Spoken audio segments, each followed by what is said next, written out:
Where are you going, Holmes? Have you been invited somewhere? We have been invited, Watson. We have? Where to? To the Baker Street Irregulars' annual dinner. They sent us an invitation. It is on the table. A dinner?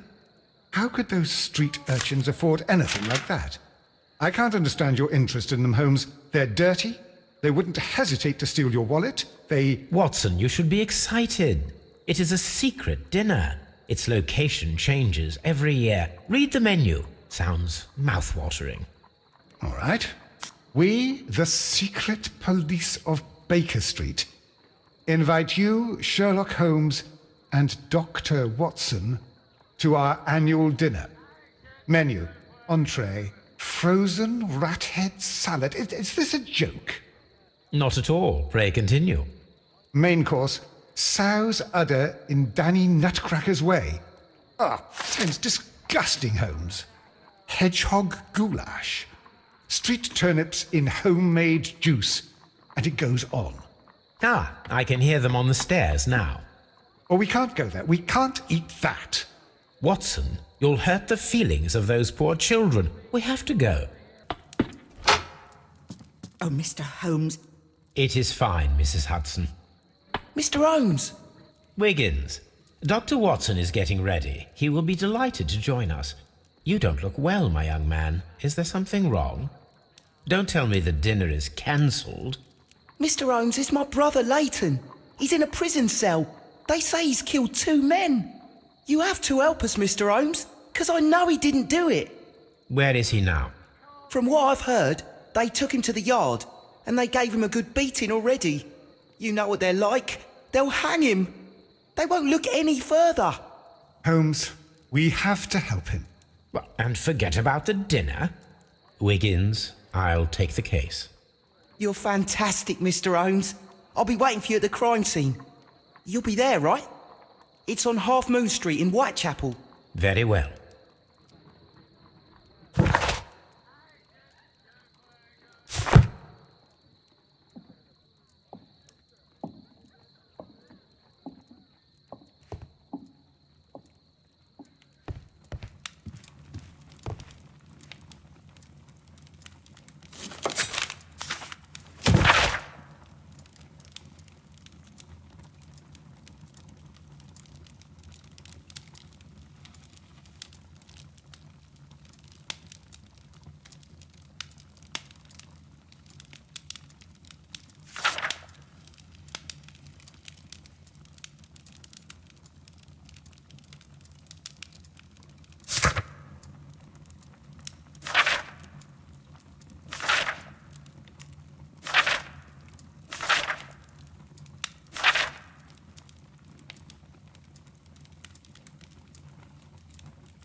Holmes, poor little Wiggins needs our help.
Please, gentlemen, leave the scene now.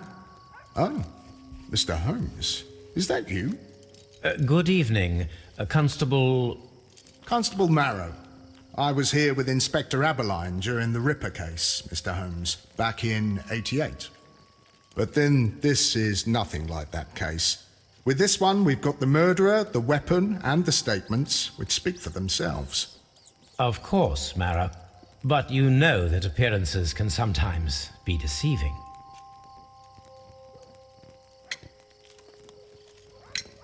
You spoke of statements. You have witnesses? Well, I was there, so I gave my own statement. And then there were two other witnesses who said they saw the killer Chapman. Mr. Turner, a gentleman who lives in that flat over there. And Polly Powell, a flower seller, who was over at the far side of the street. Who were the victims? The two men here, both shot. The stab fellow was Brian Vacotti, a well-known ruffian. The other, Kenneth Butler, a jeweller by trade.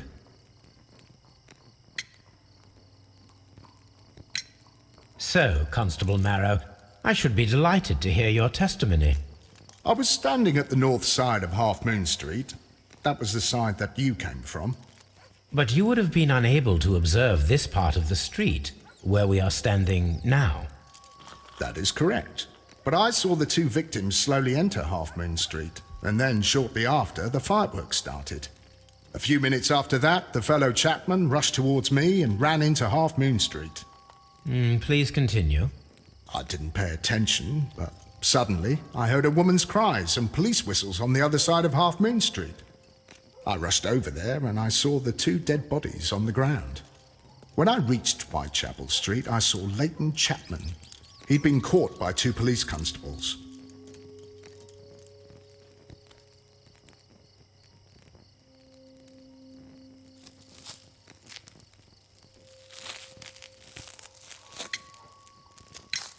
Did you hear the shots? I didn't hear any shots. The fireworks were all over the sky. They were so loud I couldn't hear anything else.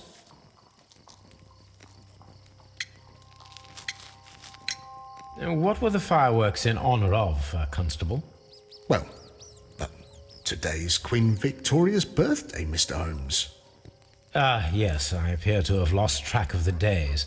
It is May now, of course.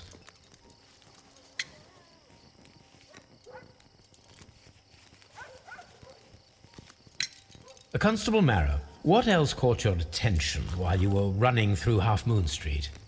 I saw nothing but rats, and I took the time to light every corner with my lamp.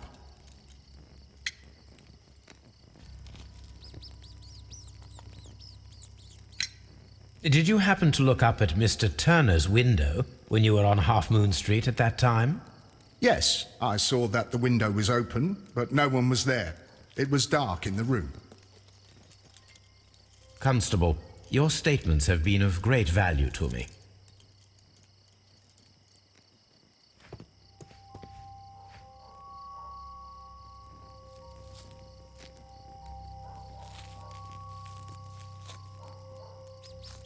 The bullet struck his head.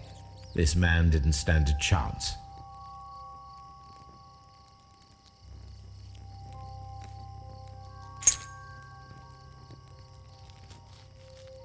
This is an ordinary key. I wonder what kind of door it opens.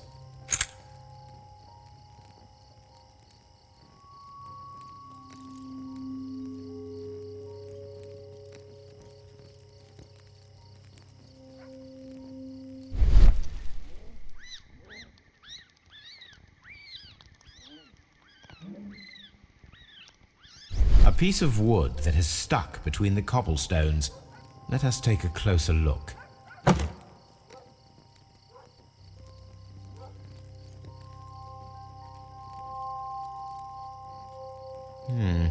This shard of wood is quite new.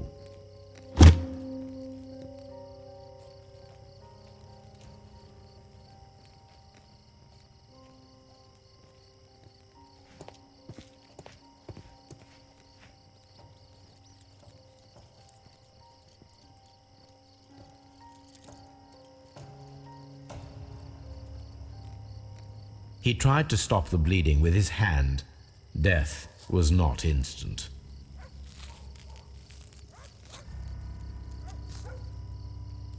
The bullet penetrated his stomach, a dreadful wound.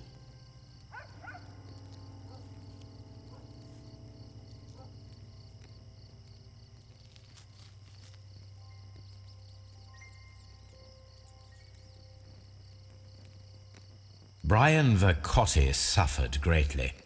What a terrible way to die.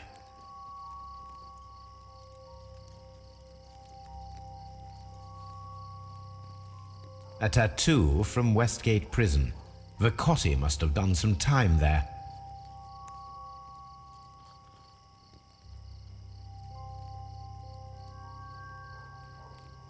A fairly long pole with a forked end.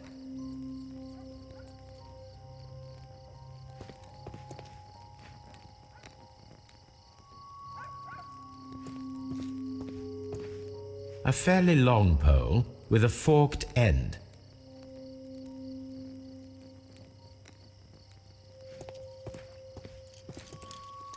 It would be my pleasure to assist you with your investigation, Mr. Holmes.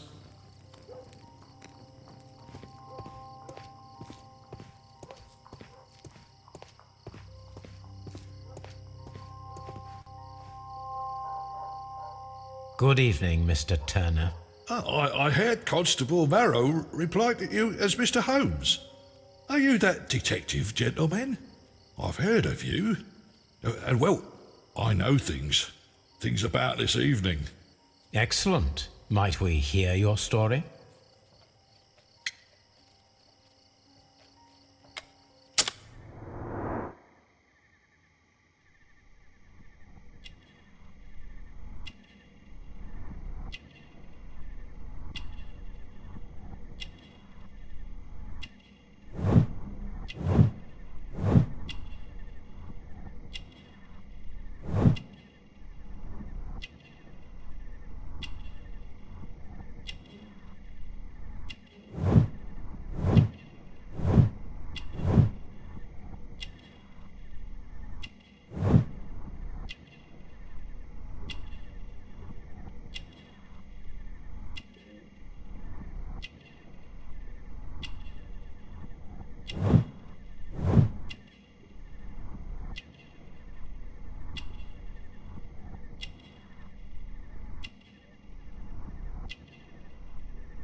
Could you tell us everything that you may have seen or heard?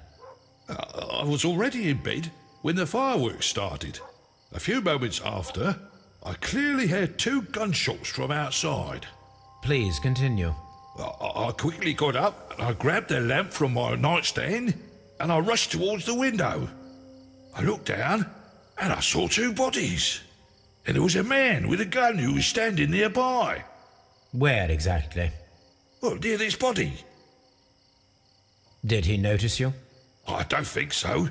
He rushed towards Whitechapel Street without looking around.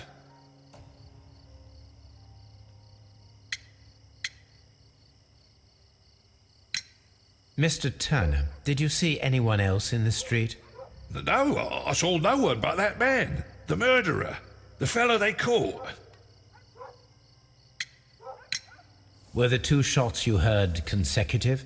Yes, there was a very short pause between them, and they sounded different somehow. It seemed to me that the second shot was louder than the first. That is an interesting comment.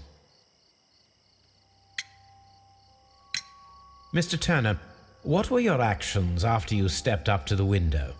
I was afraid that the man with a gun might return, so I stayed close to the window till I saw the policeman coming in the Half Moon from Whitechapel.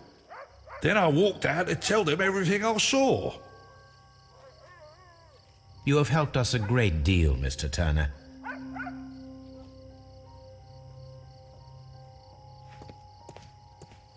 Mr. Holmes, did you see my brother at Scotland Yard? Is he all right?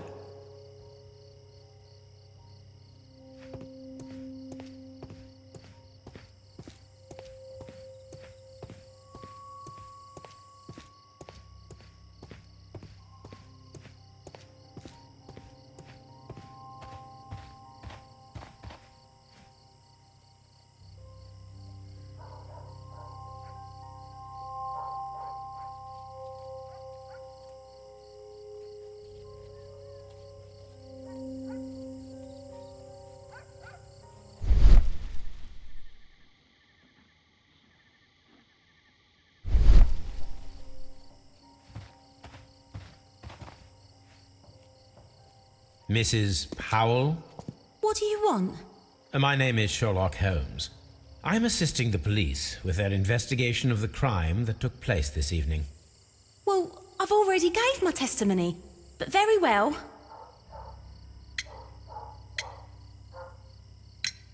Could you tell us everything that you may have seen or heard? Yes. I was selling my flowers as usual, and then the fireworks began, in honour of Queen Victoria. I enjoyed those. But then, all of a sudden, a young lad ran out of Half Moon Street and stopped just by me. He had a gun in his hand. He was like a ghost, and all covered in blood. It was dark, but I could see him, because of the flashes from the fireworks. And then? I screamed as loud as I could. I knew that a policeman should be on duty in the vicinity. He had no time to escape. 2 constables got him. Then another constable came out from the very same street, and I heard him talking of a horrible murder.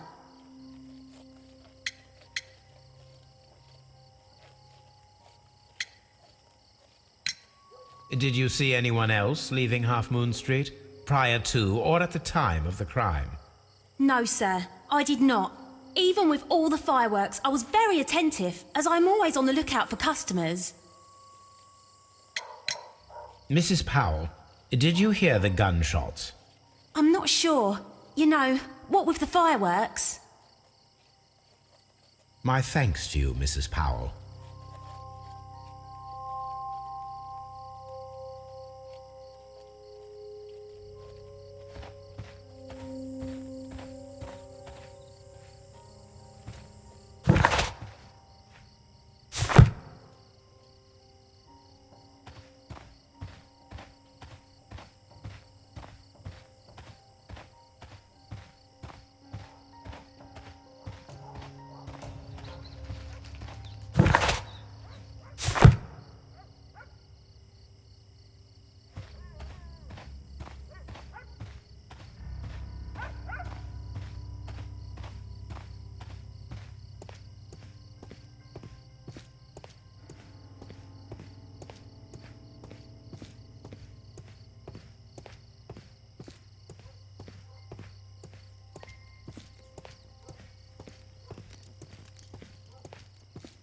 A fairly long pole with a forked end.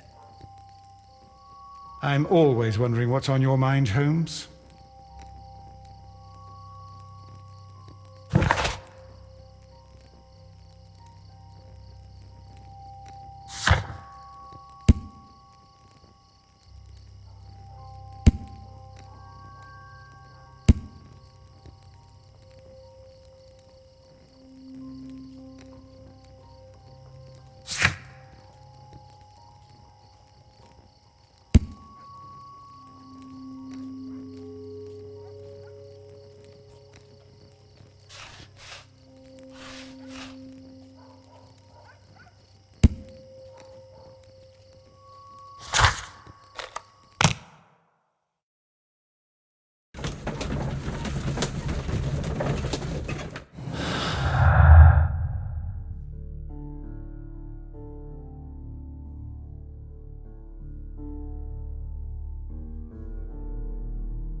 Mr. Holmes, whatever brings you here so late at night?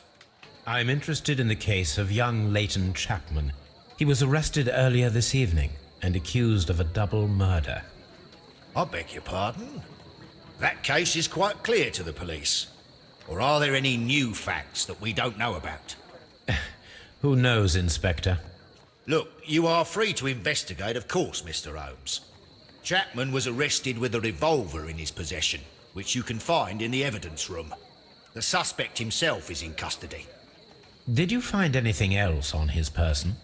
A few personal belongings. Nothing particular, Mr. Holmes. Thank you, Lestrade.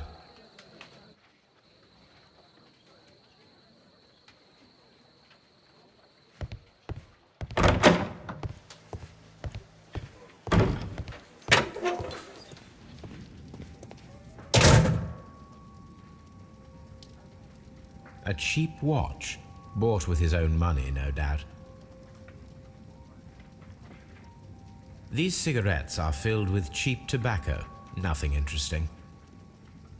So this is the gun that Leighton was holding when he was caught by the police. It is a Webley revolver, a reliable weapon.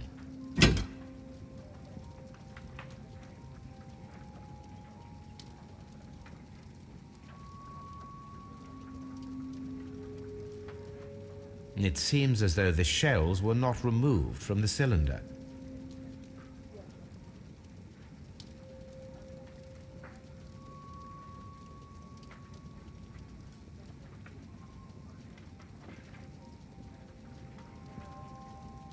It seems as though the shells were not removed from the cylinder.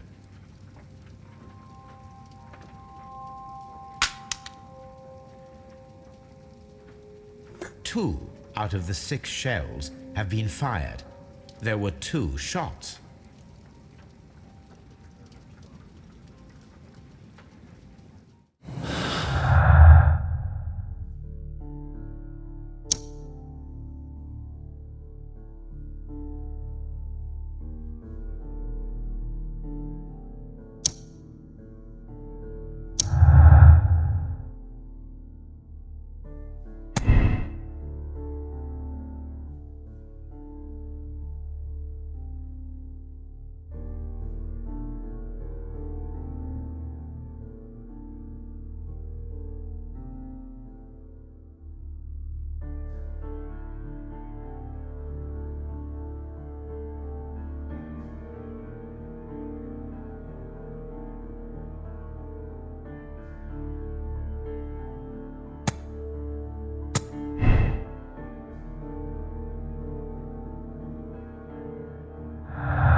Mr. Holmes? Please escort this suspect for interrogation.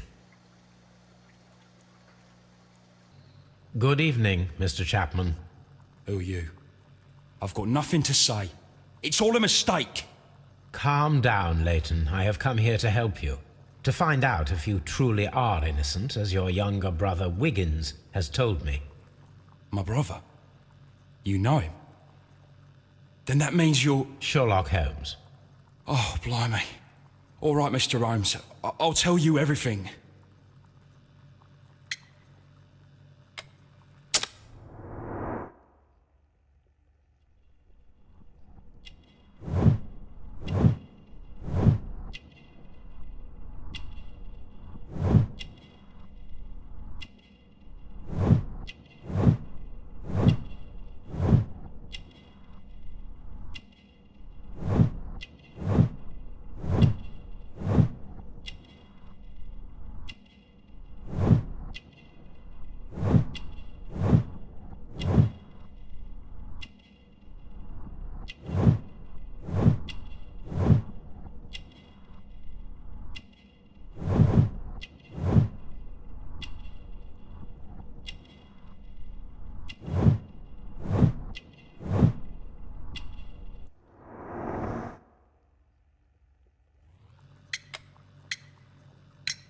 Good.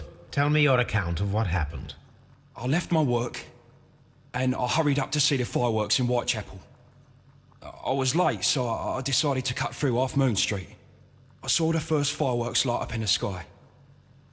I bumped into a constable on a corner before entering Half Moon. Then suddenly, what with all the firework flare, I saw two men. They were both lying flat in the middle of the street. I stopped where I was. I thought about turning back to the police, but as I was thinking of that, I saw a third person. He was leaning over the body that was furthest from me. The second I saw him, he raised his head and he stared at me. In a flash, I saw his gun, but he made a dash for it instead and he escaped through Whitechapel Street. So you might still have had time to return to the constable. I panicked. I didn't know what to do. Anyway, I approached the bodies just to see if they were still alive. I saw that one had blood pumping out of his stomach. He was dying. It was horrible. The second one was already dead. He had a hole in his head. He was holding a gun in his hand, though. I took it, and then I followed the third man.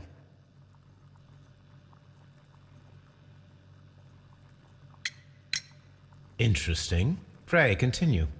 I turned a corner, and I saw the man standing in the middle of the street. He seemed to be in some sort of panic. And then, Mr. Holmes, something strange happened. I told the police and they laughed at what I said, but I swear to you, my words are true. I started running towards him.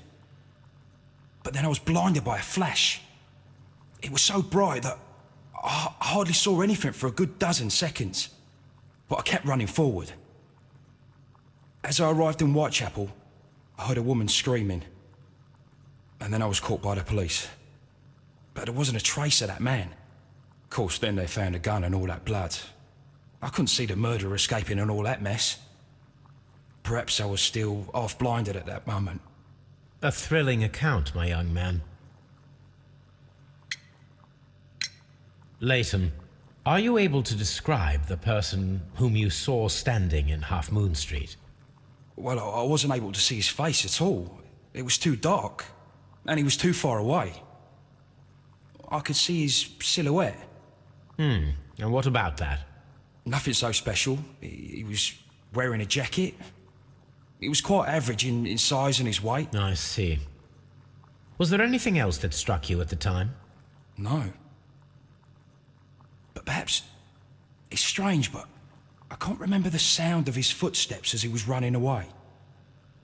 Perhaps it was because of the fireworks or the surprise of me seeing him. Leighton, I confess I am puzzled.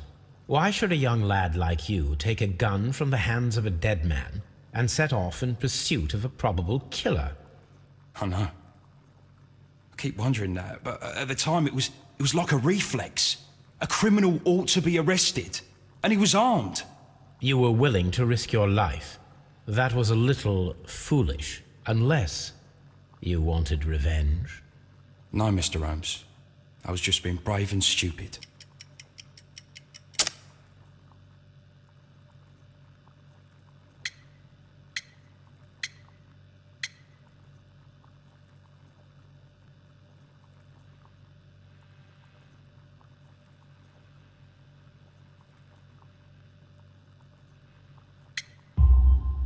I'm sure that you were, but I believe that you may have recognized one of the victims, Brian Vercotti. You knew that gentleman well, did you not? However could you know that? You have a typical tattoo of the Westgate Brotherhood upon your hand. I observed exactly the same mark upon Mr. Vercotti. You came to know him from your sharing a past prison sentence. Am I correct, Mr. Chapman? Oh, God. You're right, Mr. Holmes. Would you tell me a little about Brian Vercotti? We were convicted for a robbery. Once in prison, both of us joined one of these fraternities. During that year, we tried to help each other out, you know? You were quite young then, I believe. Yes, Mr. Holmes, we were. We'd only stolen a pound of meat. After we were released, and when I saw what my little brother had become, I decided to work towards living an honest life. And Vercotti? He had a hard time. His sister had died in a Whitechapel dispensary while he was in prison. He had no family anymore. Our paths split. He fell back into crime. So you lost him? Yes. And for around 2 years, I heard no news of him at all. We shall see you soon, young man.